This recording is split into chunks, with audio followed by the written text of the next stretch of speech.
Terpujilah Allah yang hadir dan berkarya di tengah kita. Allah hadir di tiap saat dan tempat. Kemuliaan bagi Allah Bapa dalam Kristus melalui Roh Kudus, kini dan selama-lamanya. Kami memuji dan memasyurkan nama-Mu dalam kata dan karya.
Jemaat yang dikasihi Tuhan, kebaktian ini terjadi karena pertolongan kita adalah di dalam nama Tuhan yang menjadikan langit dan bumi, yang kasih setianya kekal sampai selama-lamanya.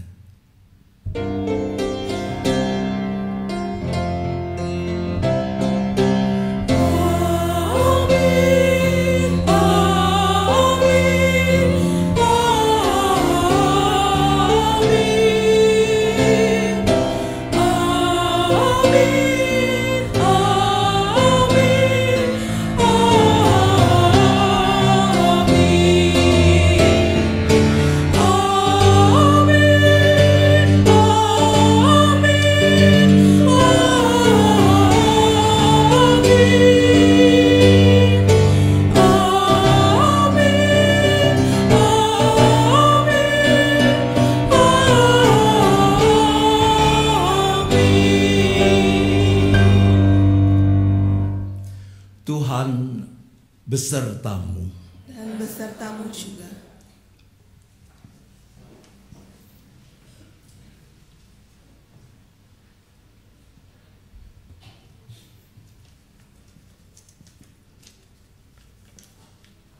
Selamat pagi, umat yang kekasih di dalam Tuhan Yesus Kristus. Hari ini adalah Minggu Paskah yang keempat, dan kita akan mengambil tema dalam ibadah ini adalah mengenal Yesus dalam selebrasi. Apa artinya selebrasi? Artinya adalah perayaan. Ada salah seorang anggota panitia Paskah, dia berkata, perayaan Paskah selesai sudah pada 3 minggu yang lalu. Nah, sekarang saatnya kita berpikir tentang perayaan yang berikutnya. Tentunya setelah Paskah, yang terdekat itu adalah kenaikan Tuhan Yesus ke surga dan Pentakosta. Wah, kita harus siap-siap nih dari sekarang ya. Begitu kata seorang panitia Paskah yang lalu. Sesungguhnya ibadah dan perayaan itu adalah cara kita bersyukur sekaligus berjumpa dengan Allah.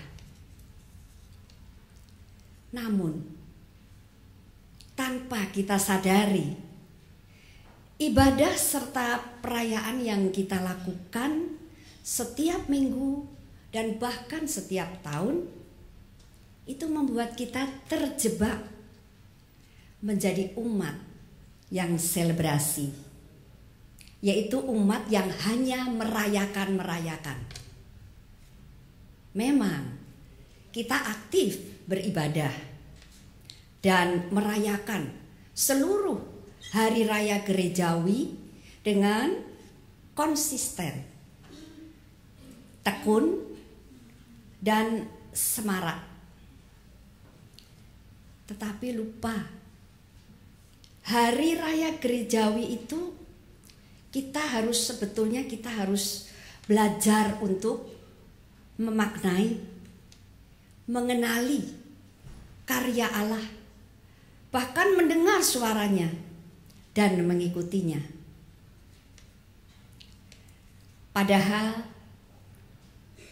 Allah menginginkan kita untuk menjadi kawanan domba yang mendengar dan mengikutnya, daripada kita hanya sekedar memujinya di dalam rutinitas kita. Marilah kita belajar untuk menyikapi setiap ibadah dan perayaan gerejawi dengan iman, serta menyiapkan hati dan pikiran kita untuk menghadirkan Kristus. Tuhan, Kau adalah gembala kami.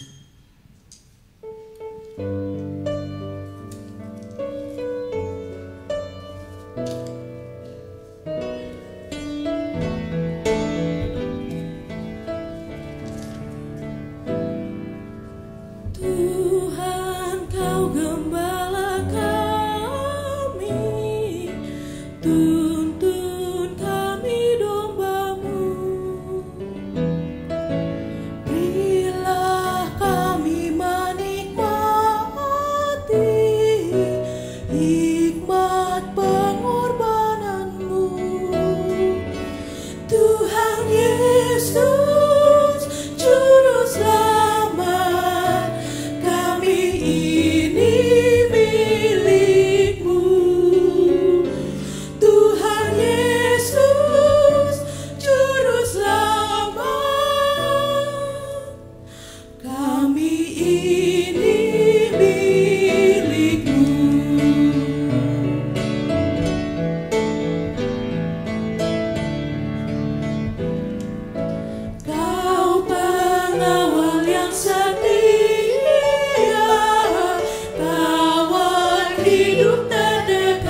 Bapa Sorgawi, saat ini kami datang ke hadirat-Mu, menyadari bahwa segala kekurangan dan kelemahan kami seringkali terlalu sibuk dengan euforia perayaan hari-hari besar keagamaan, namun melupakan makna sesungguhnya dari peringatan akan Engkau. Bapa yang baik dan penuh kasih, ampunilah kami.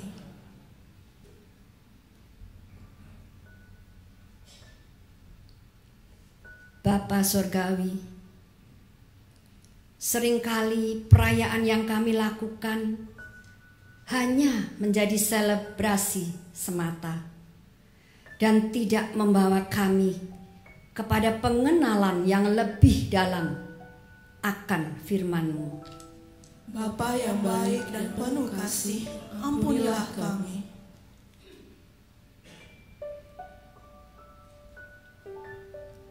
Bapa Surgawi, ampuni sikap hidup kami yang masih jauh dari kebenaran firman Tuhan. Sekalipun kami mengaku bahwa kami adalah anak-anak Allah. Bapa yang baik dan penuh kasih, ampunilah kami.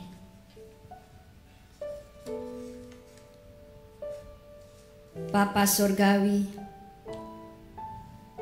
ajari dan terus ingatkan kami untuk belajar menjadi anak Allah yang benar dan mampu menyatakan kasih Allah melalui hidup kami.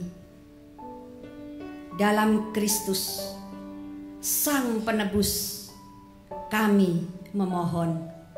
Amin.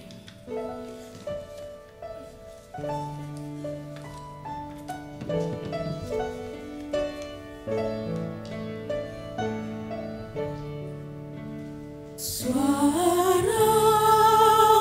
ku dengar memanggil diriku supaya ku di Golgota dibasuh darah-Mu.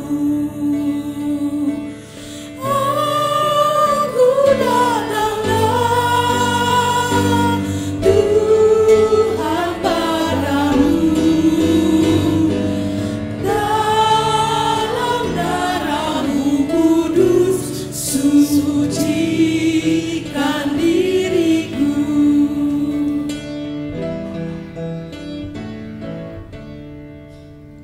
Kau panggil diriku supaya ku kenal iman harapan yang teguh dan kasih-Mu kekal.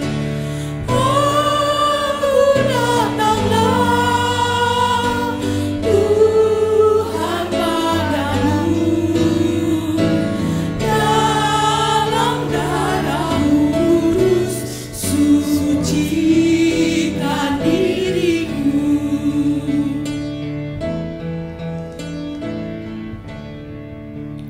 Kau buat berdesar karya-Mu dalamku, kuasa dosa menanyam diganti rahmat-Mu. Aku datanglah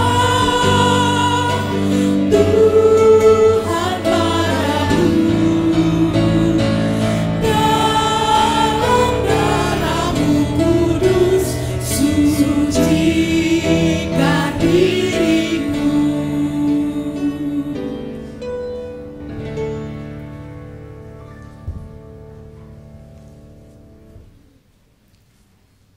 Kepada kita yang mengaku segala kesalahan dengan tulus kepadanya, maka Allah yang Maha Kasih akan mengampuni dan memulihkan kita.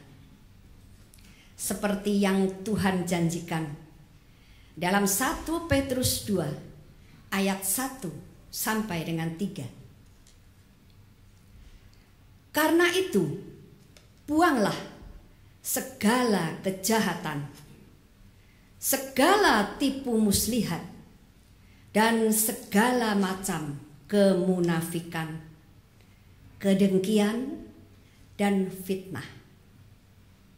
Dan jadilah sama seperti bayi yang baru lahir, yang selalu ingin akan air susu yang murni dan yang rohani, supaya olehnya kamu bertumbuh dan beroleh keselamatan, jika kamu benar-benar telah mengecap kebaikan Tuhan.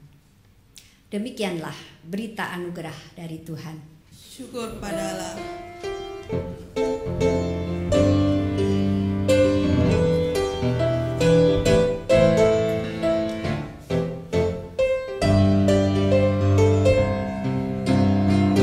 Bersukacitalah selalu, tunjukkan wajah gembiramu.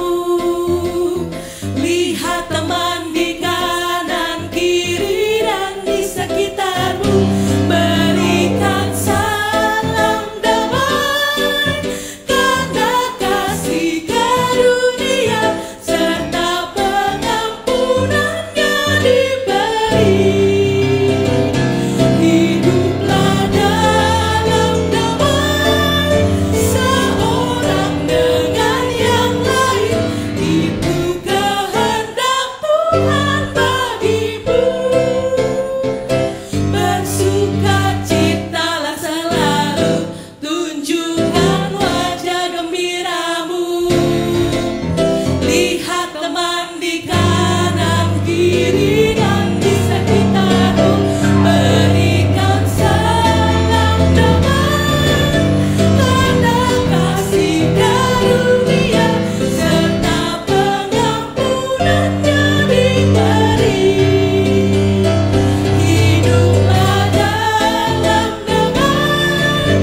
Saudara-saudara pernah mendengar istilah poker face? Poker face itu istilah di dunia permainan kartu. Jadi ada jenis permainan yang namanya poker. Mengurutkan kartu dengan aturan tertentu yang nanti paling bagus itu menang. Nah, poker face itu menggambarkan orang yang bisa menguasai diri begitu rupa sehingga wajahnya tidak menampilkan ekspresi apapun. Ya, kartunya bagus, kartunya jelek, ya mukanya begitu terus, saudara. Nah, orang-orang GKI cukup banyak yang punya keterampilan itu. Artinya kalau nyanyi lagunya seneng, ya mukanya begitu terus. Lagunya sedih, penyesalan, ya begitu, nggak ada perubahan apa-apa, saudara. Mungkin itu sebabnya suka disebut bahwa ibadah di GKI itu datar, kurang menghadirkan, mengekspresikan emosi. Ya nggak usah pakai tepuk tangan lah, tapi paling tidak ketika kita memang bersuka diubah oleh Tuhan menyenangkan tidak, saudara? Kalau menyenangkan, nampakkan itu di dalam wajah yang memang penuh kesukaan karena kita diubah. Kalau nyesel ya nyesel gitu, saudara. Mari kita berdoa. Tiba saatnya Bapa, dalam kebaktian ini kami bersama mau secara khusus merasakan kembali perjumpaan dengan Tuhan yang hidup dan yang menghidupkan kami. Kami sadar kalau kami mengandalkan diri kami sendiri pasti gagal. Maka kami bersyukur Bapa yang tahu kelemahan kami, Bapa juga yang sudah perlengkapi kami dengan penolong, yaitu Roh Kudus yang telah dicurahkan bagi kami di dalam Kristus, yang terus berkarya, menerangi hati kami, menerangi pikiran kami, mengantar kami supaya kami boleh sampai pada kebenaran firman-Mu. Maka Bapa, mampukan kami untuk menyambut kehadiran dan karya Roh Kudus itu dengan benar, agar di dalam dan melalui pemberitaan firman yang sebentar akan kami hayati, kami boleh sungguh-sungguh mengalami kuasa Tuhan yang mengubah hidup kami. Kami memohon hanya di dalam nama Tuhan Yesus Kristus. Amin.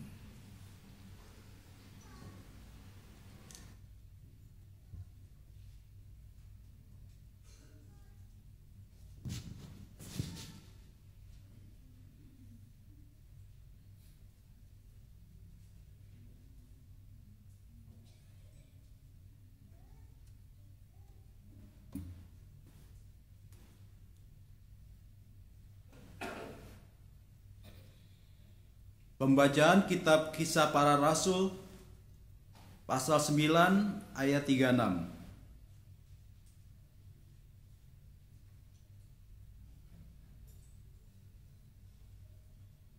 Di Yope ada seorang murid perempuan bernama Tabita, dalam bahasa Yunani Dorcas. Perempuan itu banyak sekali berbuat baik dan memberi sedekah. Tetapi pada waktu itu ia sakit lalu meninggal. Dan setelah dimandikan, mayatnya dibaringkan di ruang atas. Lida dekat dengan Yope. Ketika murid-murid mendengar bahwa Petrus ada di Lida, mereka menyuruh 2 orang kepadanya dengan permintaan, "Segeralah datang ke tempat kami." Maka berkemaslah Petrus dan berangkat bersama-sama dengan mereka. Setelah sampai di sana, ia dibawa ke ruang atas dan semua janda datang berdiri dekatnya. Dan sambil menangis mereka menunjukkan kepadanya semua baju dan pakaian yang dibuat Dorcas waktu ia masih hidup. Tetapi Petrus menyuruh mereka semua keluar. Lalu ia berlutut dan berdoa. Kemudian ia berpaling ke mayat itu dan berkata, "Tabita, bangkitlah." Lalu Tabita membuka matanya dan mereka melihat Petrus. Ia bangun lalu duduk. Petrus memegang tangannya dan membantu dia berdiri. Kemudian ia memanggil orang-orang kudus beserta janda-janda, lalu menunjukkan kepada mereka bahwa perempuan itu hidup. Peristiwa itu tersiar di seluruh Yope dan banyak orang menjadi percaya kepada Tuhan. Kemudian daripada itu Petrus tinggal beberapa hari di Yope, di rumah orang yang bernama Simon, seorang penyamak kulit. Demikianlah firman Tuhan.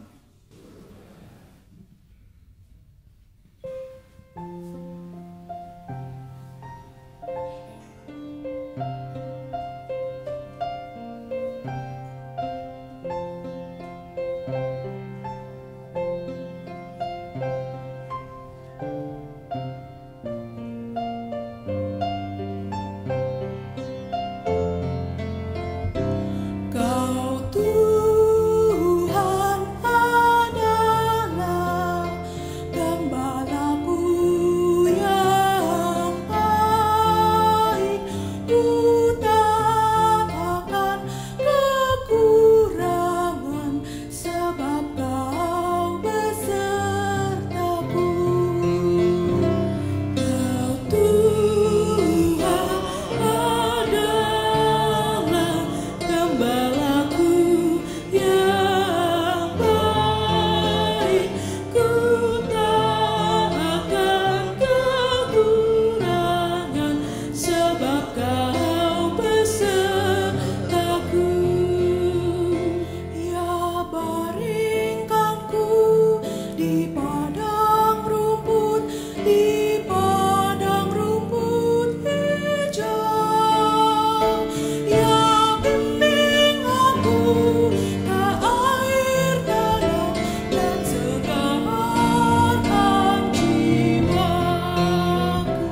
Kau Tuhan adalah gembalaku yang baik. Ku tak akan kekurangan sebab Kau besertaku. Ya tuntun aku di jalan benar oleh karena nama-Nya. Walau berjalan di lembah karam, ku tak takut bahaya. Kau Tuhan adalah gembalaku yang baik. Ku tak akan kekurangan sebab Kau besertaku. Sebab gadamu dan tongkatmu lah yang hiburkan hamamu. Kau sediakan hidangan bagiku di hadapan lawanku. Kau Tuhan adalah gembalaku yang baik. Ku tak akan kekurangan sebab Kau besertaku. Kebajikan dan kemurahan akan mengikutiku, dan ku kan diam di rumah Tuhan sepanjang masa. Kau Tuhan adalah gembalaku yang baik. Ku tak akan kekurangan sebab Kau besertaku.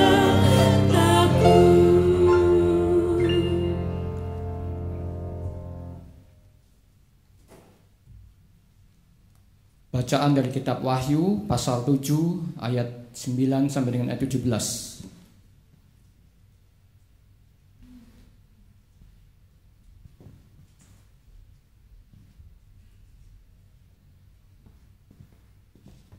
Kemudian daripada itu aku melihat sesungguhnya suatu kumpulan besar orang banyak yang tidak dapat terhitung banyaknya, dari segala bangsa dan suku dan kaum dan bahasa, berdiri di hadapan tahta dan di hadapan Anak Domba, memakai jubah putih dan memegang daun-daun palem di tangan mereka.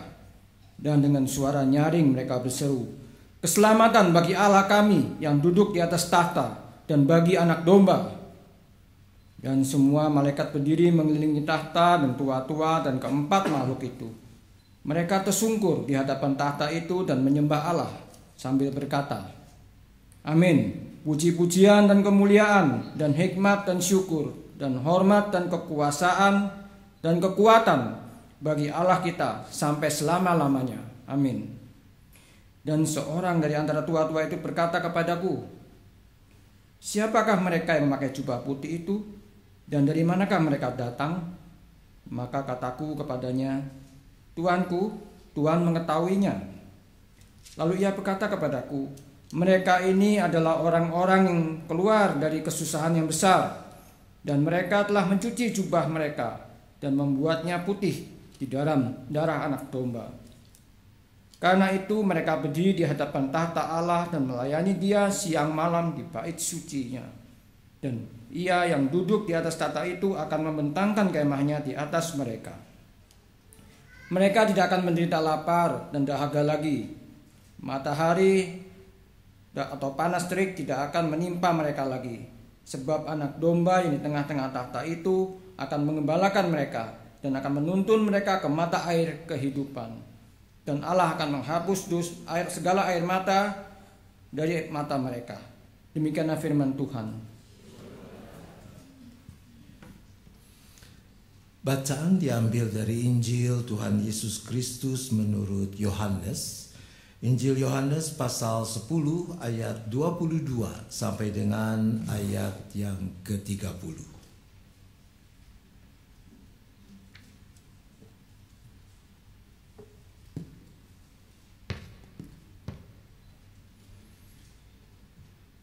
Kita membaca dan mendengar dipersaksikan di dalam Injil Yohanes pasal 10 ayat 22 sampai dengan ayat 30 demikian. Tidak lama kemudian tibalah hari raya pentabisan bait Allah di Yerusalem. Ketika itu musim dingin dan Yesus berjalan-jalan di bait Allah di Serambi Salomo. Maka orang-orang Yahudi mengelilingi Dia dan berkata kepadanya, "Berapa lama lagi engkau membiarkan kami hidup dalam kebimbangan? Jika engkau Mesias, katakanlah terus terang kepada kami." Yesus menjawab mereka, "Aku telah mengatakannya kepada kamu, tetapi kamu tidak percaya. Pekerjaan-pekerjaan yang kulakukan dalam nama Bapa-Ku itulah yang memberikan kesaksian tentang Aku. Tetapi kamu tidak percaya karena kamu tidak termasuk domba-dombaku. Domba-dombaku mendengarkan suaraku dan aku mengenal mereka dan mereka mengikut aku. Dan aku memberikan hidup yang kekal kepada mereka dan mereka pasti tidak akan binasa sampai selama-lamanya dan seorang pun tidak akan merebut mereka dari tanganku. Bapa-Ku yang memberikan mereka kepadaku lebih besar daripada siapapun dan seorang pun tidak dapat merebut mereka dari tangan Bapa. Aku dan Bapa adalah satu." Demikianlah firman Tuhan. Maka terpujilah Kristus. Haleluya.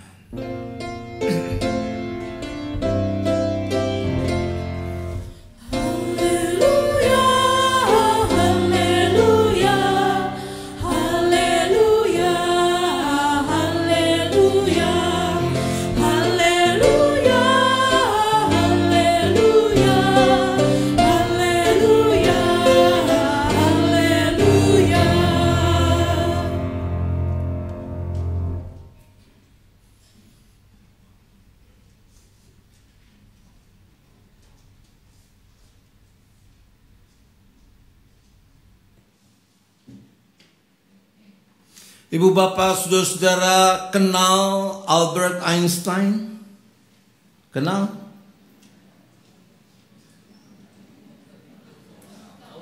Sombong banget kalau berani bilang kenal. Orang sudah almarhum begitu lama, saudara-saudara. Kita tidak kenal, tapi kita tahu siapa dia. Seorang jenius yang luar biasa. Nah, diceritakan sesudah dia mulai lanjut umurnya, Einstein dia menjadi profesor emeritus. Tetapi karena kondisinya masih cukup baik, ia masih membantu mengajar di beberapa perguruan tinggi yang ada di beberapa kota. Saat itu dia sudah di Amerika. Jadi setiap kali mau mengajar, Profesor Einstein dia menggunakan kereta api. Hari ini ke kota anu, besok ke kota lain dan seterusnya. Nah, diceritakan satu saat dia telah ada di dalam kereta, dia telah duduk, lalu dia lihat kondektur mulai memasuki gerbong untuk memeriksa karcis. Einstein dia merogoh saku kemejanya mencari karcis yang dia sudah beli. Dia tidak bisa menemukan. Lalu dia berdiri. Dia mencari, dia rogoh saku celana kanan kiri. Ketika dia masih bersibuk ria seperti itu, kondektur sudah ada di sampingnya.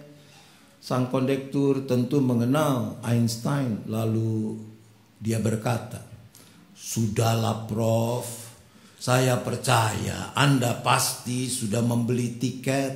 Sudah, duduk sajalah, nikmati perjalanan." Dan sang kondektur meneruskan tugasnya. Tapi ternyata Einstein tidak berhenti. Dia masih juga mencari-cari tiket yang ia beli. Dia rogoh saku dalam jasnya, tidak ketemu. Dia turunkan koper dari kompartemen, dia buka, isinya buku-buku, map-map, dia bongkar.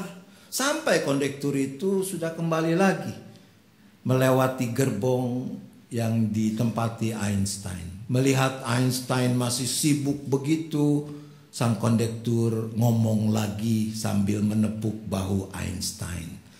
"Prof, sudah, saya kan sudah bilang Anda pasti sudah beli tiket itu. Saya percaya kok. Sudah, duduklah santai, nikmati perjalanan ini." Einstein menoleh, menatap kondektur itu lalu berkata, "Tidak bisa, aku harus temukan tiket itu." Kondekturnya heran, lalu dia bilang, "Kenapa harus menemukan tiket itu? Saya kan sudah percaya Anda sudah beli." "Tidak bisa, kalau aku tidak temukan tiket itu, aku tidak tahu di mana aku harus turun." Terus saudara, rupanya itu alasan Profesor Einstein. Dia harus temukan tiket itu karena di sana tercantum di stasiun mana dia harus turun. Kalau tidak ketemu, dia tidak ingat di mana dia harus turun. Itu katanya faktor U. Kalau ditanya teori evolusi, dia bisa dengan jelas memaparkan sampai detail I MC kuadrat dan seterusnya.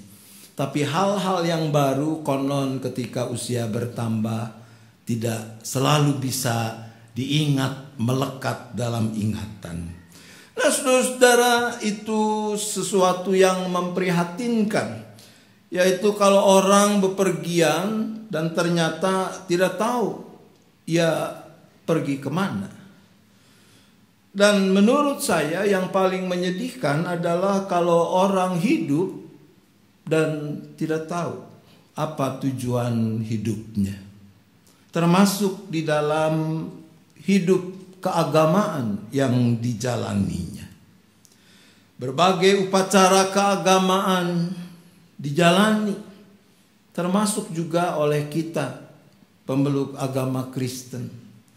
ada yang rutin seperti kebaktian minggu sekarang ini. Tapi juga ada hari-hari yang istimewa. Dalam tradisi kekristenan misalnya dikenal lingkaran tahun gerejawi.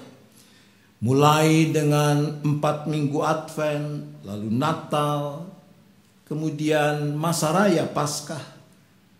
Mulai Rabu Abu, 6 minggu Prapaskah, Kamis Hening, Jumat Agung, Sabtu Sunyi, dan Paskah. Dan akan segera menyusul kenaikan Tuhan Yesus Kristus, Pentakosta. Nah, saudara, itu perayaan yang istimewa.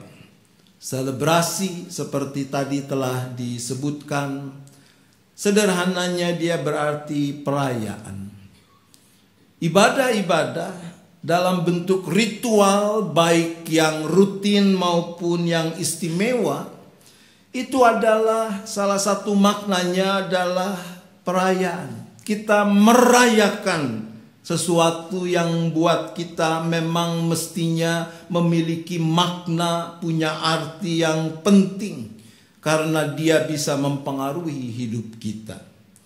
Nah, sayangnya ibu bapak saudara-saudara, selebrasi bisa kehilangan makna ketika ia menjadi sekedar rutinitas.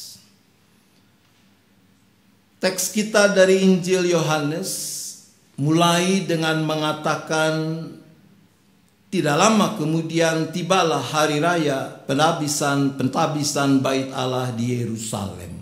Ketika itu musim dingin. Penabisan atau penyucian bait Allah itu bukan tradisi yang berakar pada perjanjian lama. Kita tidak menemukan catatan tentang itu di dalam perjanjian lama. Tetapi itu peristiwa yang sangat penting buat orang Yahudi pasca perjanjian lama, antara perjanjian lama dan perjanjian baru. Kenapa? Karena bait Allah dia sempat dinajiskan begitu rupa oleh Antiochus Epiphanes keempat pada tahun 168 sebelum Masehi. Dan itu terjadi pada bulan yang disebut dalam kalender Ibrani atau kalender Yahudi bulan Kislu, sekitar bulan Desember. Makanya dikatakan ketika itu musim dingin. Nah, saudara-saudara, 3 tahun kemudian muncul pergerakan dipimpin oleh imam-imam dari Ordo Makabe. Mereka melakukan pemberontakan dan mereka berhasil menguasai lagi bait suci. Mereka membangun kembali kenisah yang telah dirusak dan membersihkan bait suci itu dan melakukan apa yang disebut dengan penabisan atau penyucian bait Allah. Nah, masa raya itu yang lalu dari tahun ke tahun selama ratusan tahun bahkan sampai sekarang itu dirayakan. Dirayakan dan dikenal juga dengan sebutan masa raya Hanukkah. Jadi kata Hanukkah ini dia sebenarnya berarti bukan cuma menguduskan, meresmikan, tapi juga mendidik, melatih. Jadi masa raya penabisan atau penyucian bait Allah mestinya juga menjadi sebuah momen di mana orang-orang Yahudi mengingat lagi. Mereka mempelajari lagi bahwa tidak boleh terjadi lagi penghujatan terhadap bait Allah yang mewakili Allah itu sendiri. Tapi lama-lama terjadi pergeseran dari tindakan simbolik yang syarat makna tadi, lalu tindakan itu diidentikan dengan makna yang sesungguhnya. Sederhananya, lalu orang menganggap asal sudah merayakan Hanukkah selama 8 hari itu, berarti mereka sudah menjaga kekudusan bait Allah, menjaga kekudusan Allah sendiri. Nah, itulah yang justru menjadi penghalang bagi mereka untuk membuka mata hati, melihat, menerima Yesus sebagai Sang Mesias, Anak Allah yang hidup itu.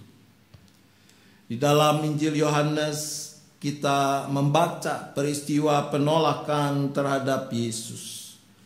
Diawali dengan sebuah dialog ketika orang-orang Yahudi bertanya, "Berapa lama lagi engkau membiarkan kami hidup dalam kebimbangan? Jikalau engkau Mesias, katakanlah terus terang kepada kami."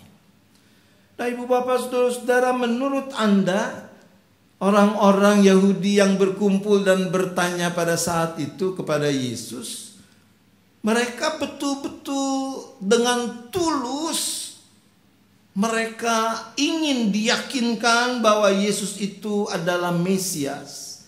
Mereka ingin tahu atau bukan?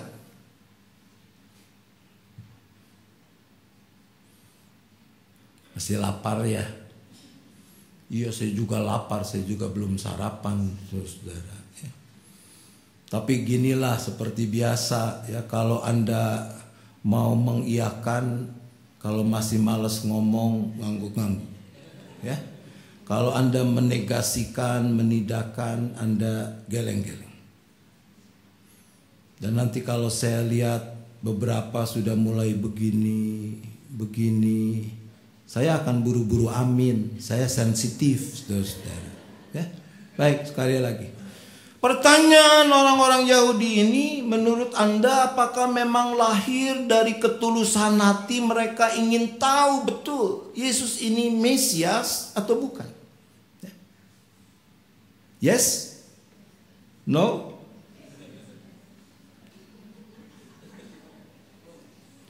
Pada sakit leher ya, ngangguk enggak, geleng-geleng enggak, salah bantal semalam nih ya. Tapi beberapa saya lihat menggeleng-gelengkan. No, saudara, tidak. Kalau kita telusuri dari apa yang dipersaksikan secara utuh dalam Injil Yohanes ini, kita bisa menyimpulkan bahwa itu bukan lahir dari ketulusan hati, dari kemurnian yang rindu untuk bisa diyakinkan dan mau percaya bahwa Yesus adalah Mesias.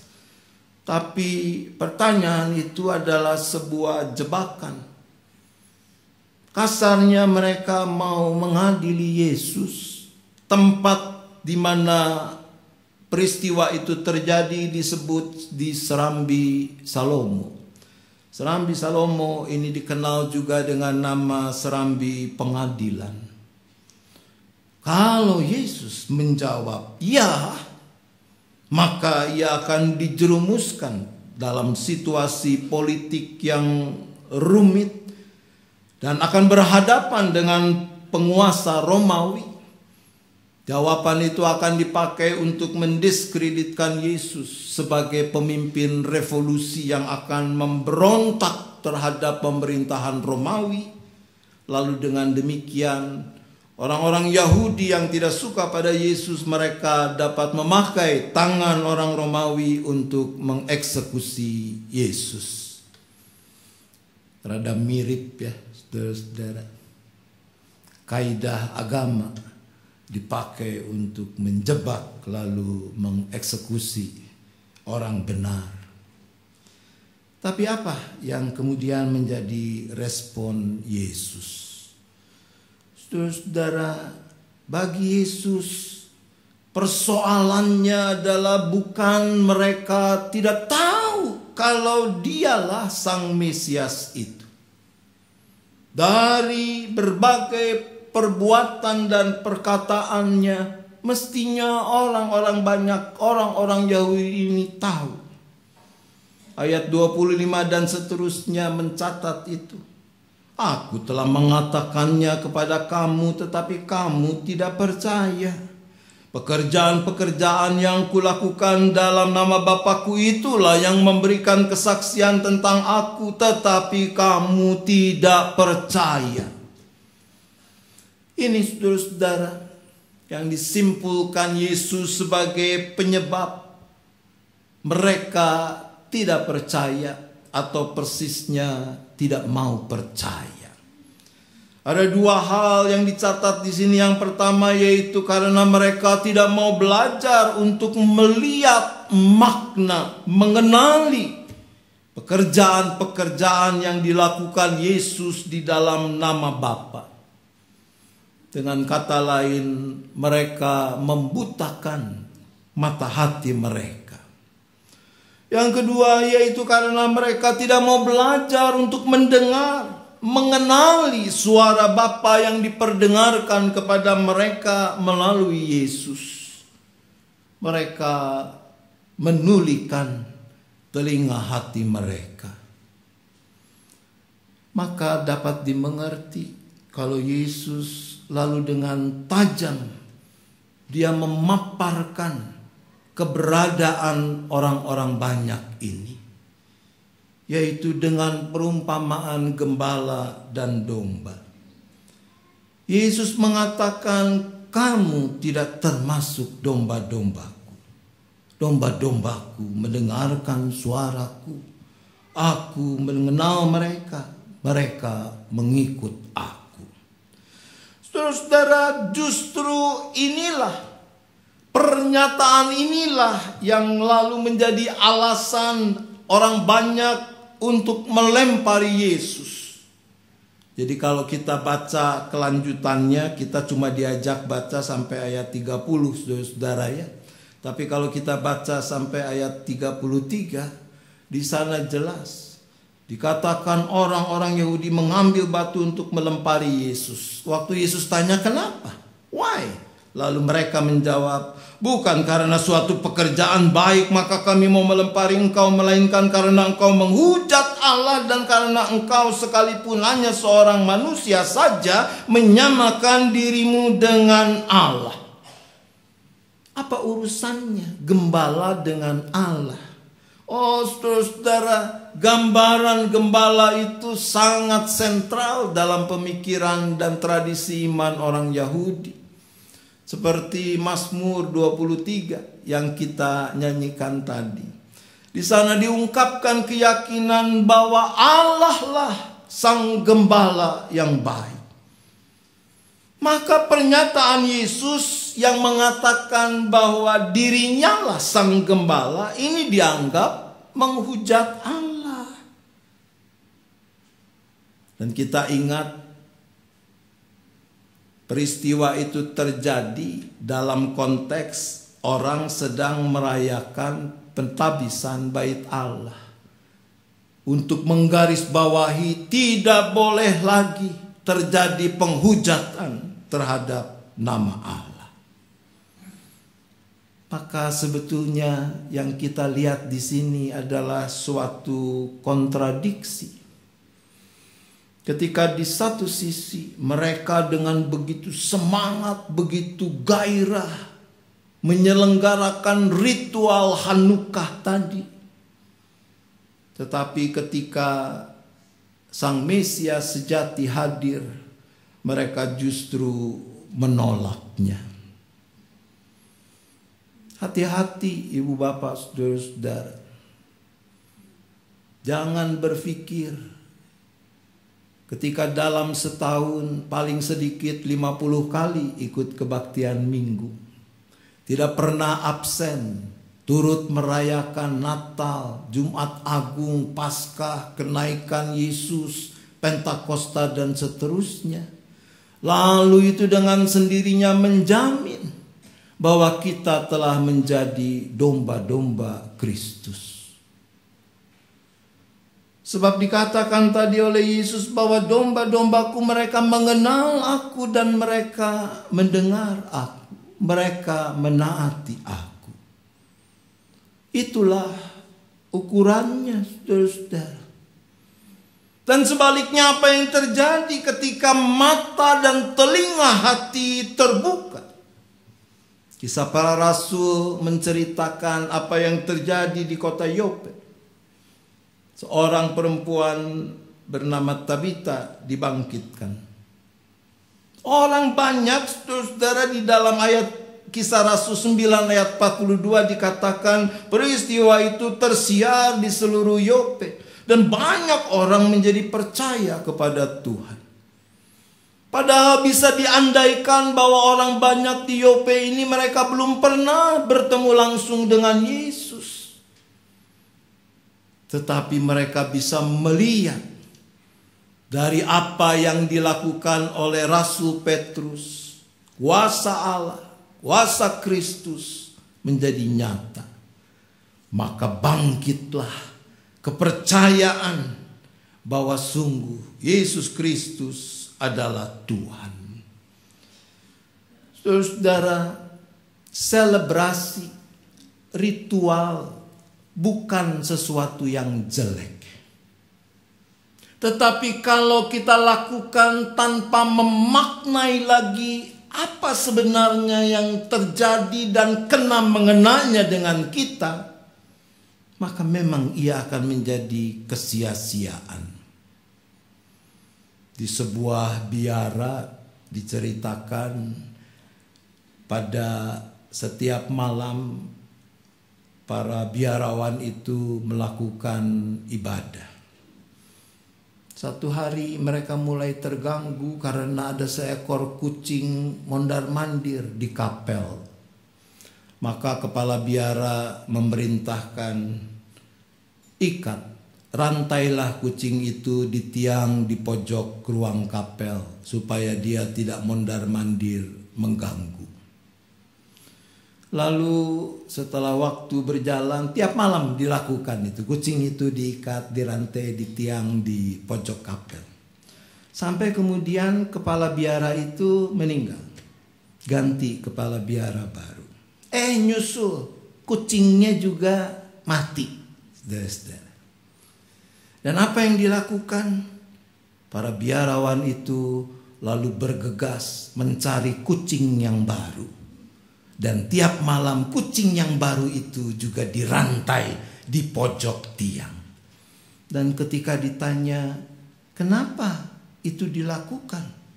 Mereka cuma menjawab, dari dulu juga ada kucing dirantai kalau kita ibadah. Itu kebekuan, rutinitas ritual dan selebrasi. Saudara, mari jangan sia-siakan anugerah Allah dan terjebak pada tradisi yang menjadikan kita sekedar umat selebrasi. Mari kita merawat kesadaran diri, pemaknaan yang benar tentang ibadah-ibadah ritual yang kita lakukan. Semoga akhirnya kita bisa menjadi bagian dari selebrasi ilahi seperti yang dikatakan kitab Wahyu. Sesungguhnya suatu kumpulan besar orang banyak yang tidak dapat terhitung banyaknya dari segala bangsa dan suku dan kaum dan bahasa berdiri di hadapan takhta dan di hadapan Anak Domba, memakai jubah putih, memegang daun-daun palem di tangan mereka. Dengan suara nyaring mereka berseru, keselamatan bagi Allah kami yang duduk di atas takhta dan bagi Anak Domba. Selamat berselebrasi dengan benar sehingga kita terus bertumbuh dalam iman kita. Amin.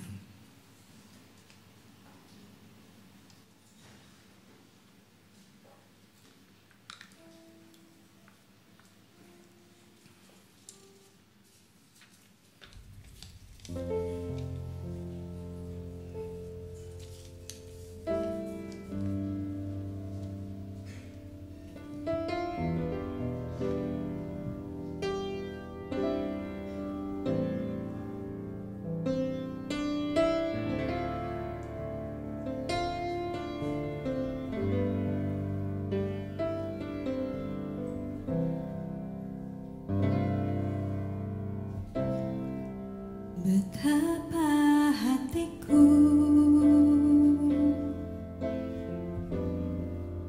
berterima kasih Tuhan, Kau mengasihiku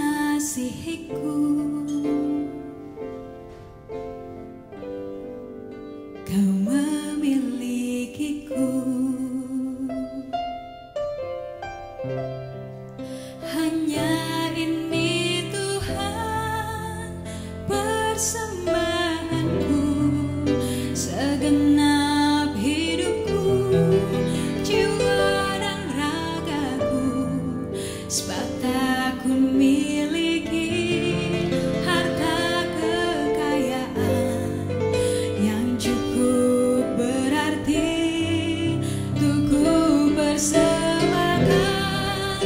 Hanya ini Tuhan permohonanku, terimalah Tuhan persembahanku, pakailah hidupku sebagai alatmu seumur hidupku.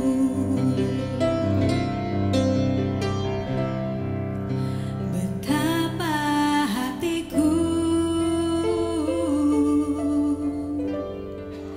berterima kasih Tuhan, Kau mengasihiku, Kau memilikiku. Hanya ini Tuhan persembahanku, segenap hidupku, jiwa dan ragaku, sebab tak ku miliki harta kekayaan yang cukup berarti untuk ku persembahkan. Hanya ini Tuhan permohonanku, terimalah Tuhan persembahanku, pakailah hidupku sebagai alatmu seumur hidupku.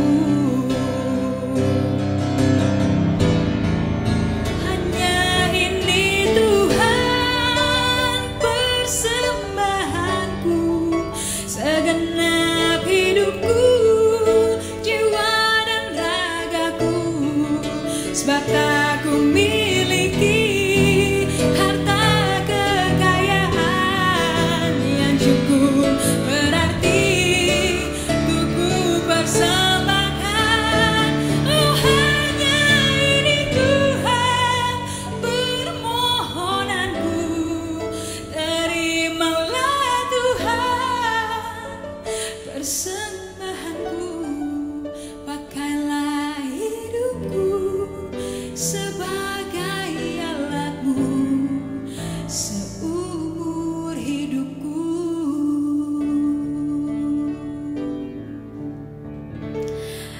Pakailah hidupku sebagai alatmu seumur hidupku.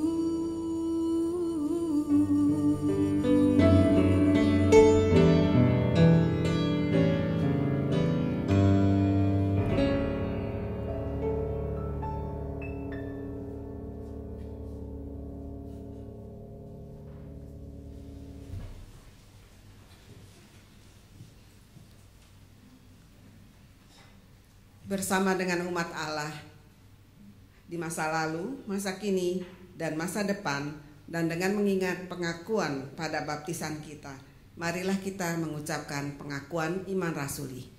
Aku percaya kepada Allah, Bapa yang Maha Kuasa, Khalik langit dan bumi, dan kepada Yesus Kristus, Anak yang tunggal Tuhan kita, yang dikandung dari Roh Kudus, lahir dari anak darah Maria, yang menderita sengsara di bawah pemerintahan Pontius Pilatus, disalibkan, mati dan dikuburkan, turun ke dalam kerajaan maut.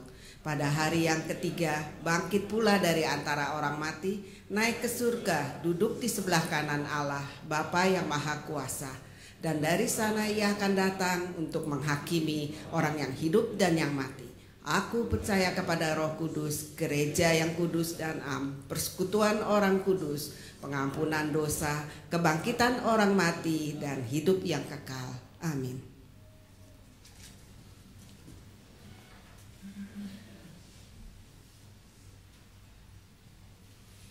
Mari kita bersyafaat. Bapa di sorga yang di dalam Tuhan Yesus Kristus dan persekutuan Roh Kudus, kami yakin, kami percaya, bahkan kami alami saat ini juga Engkau ada bersama kami. Kami sungguh bersyukur karena Engkau yang memampukan kami untuk melihat Yesus dengan segala karyanya sebagai Sang Juru Selamat, Anak Allah yang hidup. Memampukan kami untuk mendengar apa yang Ia nyatakan sebagai kebenaran firman Tuhan. Tolong kami ya Bapa, supaya kami sungguh-sungguh boleh menjalani ibadah kami, baik dalam bentuk ritual-ritual rutin, ritual-ritual istimewa, tapi bahkan yang meliputi seluruh kehidupan kami menjadi sebuah selebrasi di mana kami terus mengalami perjumpaan dengan Tuhan yang mengubah hidup kami, yang membarui hidup kami, sehingga kami sungguh menjadi domba-domba kepunyaan-Mu. Dengan kerinduan itulah ya Bapa, kami juga terus berdoa bagi bangsa dan negara kami. Kiranya Bapa yang memampukan kami beserta dengan semua anak-anak Tuhan, dimanapun berada, kami boleh bukan cuma menjadi pendoa-pendoa, tapi menjadi contoh, menjadi teladan di dalam menciptakan kehidupan bersama di tengah keragaman yang ada, kehidupan bersama yang makin benar, makin adil, makin damai, makin sejahtera. Khususnya jadikan kami sebagai contoh untuk memaknai perbedaan, keragaman, bukan sebagai tembok pemisah, tapi sebagai kekayaan guna membangun kehidupan bersama yang makin berkenan kepada Tuhan. Kami bersyukur untuk kemajuan-kemajuan yang telah dicapai bangsa dan negara kami di bawah kepemimpinan Presiden Jokowi, Wakil Presiden Yusuf Kala, dan para menteri. Tuhan, ada banyak hal yang juga pada sisi lain menimbulkan ketidaksukaan pada pihak-pihak, pada golongan-golongan tertentu yang merasa dirugikan. Maka sambil kami memohon Engkau terus meneguhkan, menguatkan para pemimpin yang punya integritas, yang memiliki komitmen penuh untuk melakukan hanya apa yang mendatangkan kebaikan bagi segenap bangsa. Kami juga memohon, kasihanilah mereka yang justru melakukan hal-hal yang merusak kesatuan, kedamaian, kesejahteraan bangsa ini, sehingga mereka juga boleh berbalik dan mau bergandeng tangan bersama-sama melakukan apa yang benar, apa yang baik demi kebaikan seluruh bangsa. Ya Bapa, khususnya kami berdoa untuk tetap terjaganya kedamaian, ketertiban, keamanan terkait dengan proses yang masih berlangsung sampai tiba bahkan pasca pengumuman resmi dari KPU mengenai siapa yang mendapatkan mandat kepercayaan untuk memimpin negeri ini. Engkau tolong setiap aparat, lembaga-lembaga yang terkait dengan tanggung jawab ini untuk dapat melakukan tugas mereka dengan baik dan benar. Tapi juga kami boleh berperan serta dengan sikap yang tidak reaktif ketika mendengar atau membaca rupa-rupa berita yang belum tentu mengandung kebenaran. Tetapi kami juga boleh ikut meneduhkan hati, pikiran, orang-orang yang ada di sekeliling kami. Ya Bapa, kami berdoa bagi gereja termasuk jemaat GKI Kafling Polri dengan tugas panggilan yang Tuhan percayakan, hadir sebagai garam dan terang dunia lewat hidup persekutuan, pelayanan, dan kesaksiannya. Ada banyak persoalan yang harus dihadapi, tapi biarlah gereja-gerejamu termasuk jemaatmu ini selalu mau bersandar kepada Tuhan Sang Kepala Gereja, mencari dan menundukkan kehendak diri pada kehendak Kristus Sang Kepala Gereja. Kami juga menyerahkan diri kami masing-masing, keluarga kami, dengan rupa-rupa pergumulan yang dihadapi. Mungkin ada yang sedang punya masalah dengan kesehatan, ada yang sedang memikul beban karena sumber penghidupan, pekerjaan, usaha.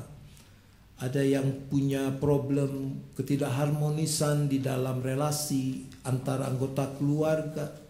Ada yang sedang berduka dan sebagainya. Apapun masalah kami datang kepadamu, karena kami percaya Engkaulah Sang Gembala Agung, Engkau yang menuntun kami, Engkau yang menjagai kami, Engkau yang memampukan kami untuk melewati bahkan lembah kekelaman sekalipun, karena gadamu dan tongkatmu lah yang menjaga kami. Terima kasih ya Bapa. Kami bersyafaat di dalam nama Yesus, Tuhan yang sudah mengajar kami doa yang kami hayati lewat pujian ini.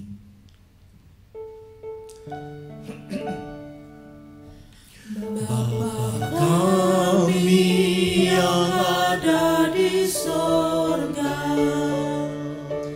dikuduskanlah nama-Mu, datanglah kerajaan-Mu, jadilah kehendak-Mu di bumi seperti di sorga. Beri kami hari ini makanan yang secukupnya. Ampuni salah kami seperti kami ampuni yang bersalah pada kami. Jangan bawa kami dalam pencobaan, melainkan lepaskan kami dari yang jahat. Sebab Kaulah yang punya kerajaan dan kuasa dan kemuliaan sampai selama-lamanya.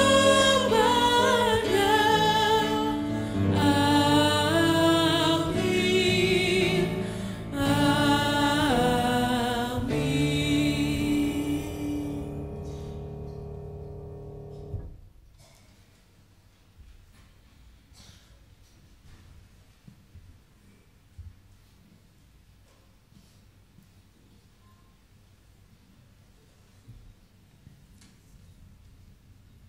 Marilah bersyukur atas pemeliharaan Tuhan dalam hidup kita melalui persembahan syukur kita.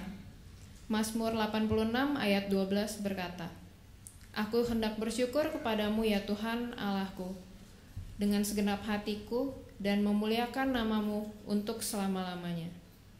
Marilah kita memberi persembahan dengan penuh kerelaan sebagai tanda syukur kita kepada Allah.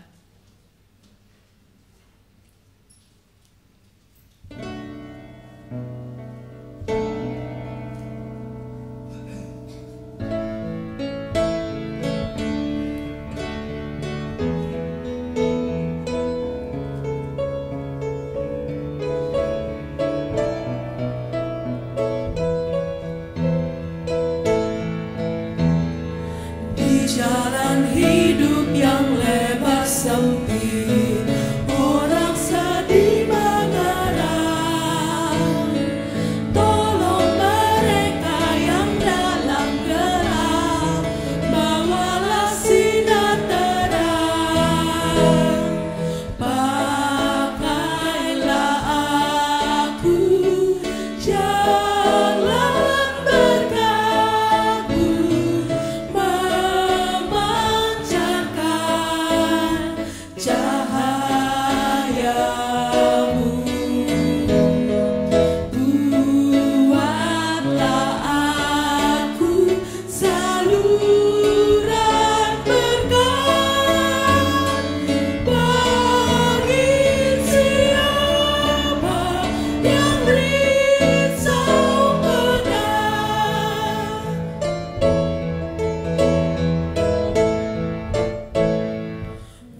bersyukur atas pemeliharaanmu bagi kami.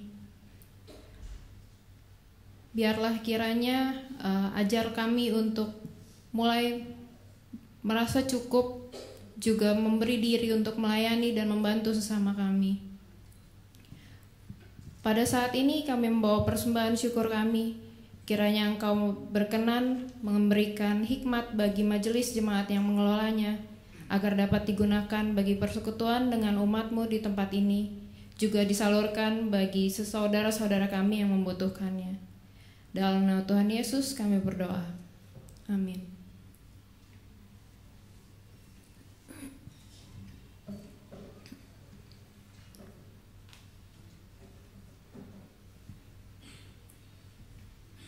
Mari kita belajar untuk memahami dengan benar ibadah dan perayaan gerejawi yang kita lakukan setiap tahunnya dan tidak terjebak hanya pada rutinitas belaka.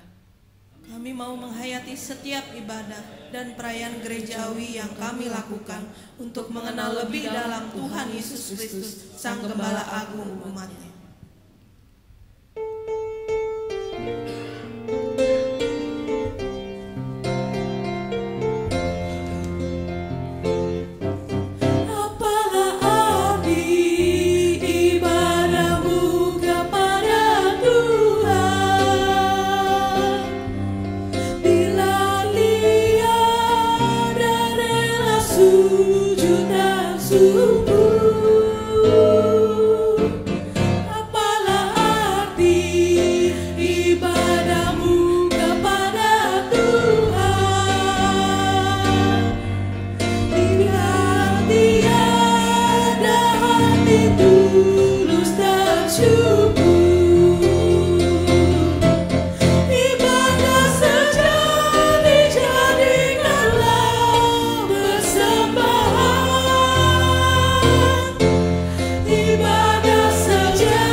Jemaat, arahkanlah hatimu kepada Tuhan. Kami mengarahkan hati kami kepada Tuhan. Jadilah saksi Kristus. Syukur kepada Allah. Terpujilah Tuhan. Kini dan selamanya. Terimalah berkat-Nya. Tuhan memberkati engkau dan melindungi engkau. Tuhan menyinari engkau dengan wajah-Nya dan memberi engkau kasih karunia. Tuhan menghadapkan wajah-Nya kepadamu dan memberi engkau damai sejahtera.